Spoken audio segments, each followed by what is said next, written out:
The Biden administration has drawn a line for Israel to improve humanitarian aid to Gaza or face military aid cuts from the U.S. This unprecedented move highlights the growing frustration within the U.S. government over the deteriorating humanitarian conditions in Gaza. The administration is making it clear that the status quo is no longer acceptable. The Biden administration has issued a stern warning to Israel, demanding significant improvements to the humanitarian situation in Gaza within 30 days. This ultimatum is part of a broader strategy to ensure that aid reaches those in desperate need. The U.S. is leveraging its significant military support to push for tangible changes on the ground. Secretary of State Antony Blinken and Secretary of Defense Lloyd signed a letter expressing deep concerns over the declining aid flow into Gaza.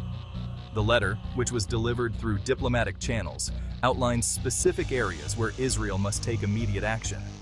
Blinken and Austin emphasized that the humanitarian crisis in Gaza is not just a regional issue, but a matter of international concern. The letter warns that failure to address these issues could jeopardize future U.S. military assistance. This is a significant threat, considering the extensive military aid that the U.S. provides to Israel annually. The potential reduction or cessation of this aid could have far-reaching implications for Israel's defense capabilities. The U.S. demands more aid trucks enter Gaza daily, the opening of additional crossings, and regular humanitarian pauses to facilitate aid distribution. These measures are aimed at ensuring that essential supplies such as food, medicine, and clean water reach the civilian population without delay. The Biden administration is also calling for increased transparency in the distribution process to prevent any diversion of aid. Additionally, the U.S. calls for improved security for humanitarian convoys and a direct communication channel to address civilian harm incidents.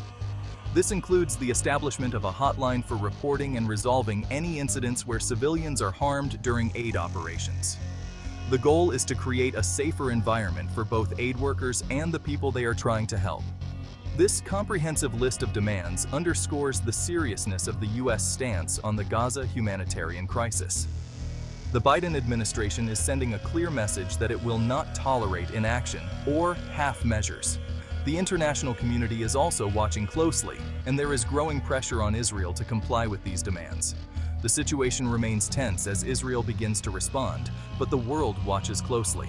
Israeli officials have acknowledged the U.S. demands, but have yet to outline a concrete plan for meeting them. The coming weeks will be critical in determining whether Israel can make the necessary changes to avoid a potential shift in U.S. policy.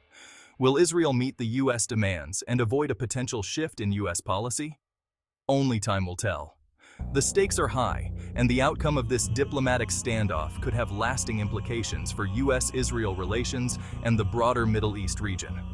As the deadline approaches, all eyes are on Israel to see how it will navigate this complex and high-stakes situation.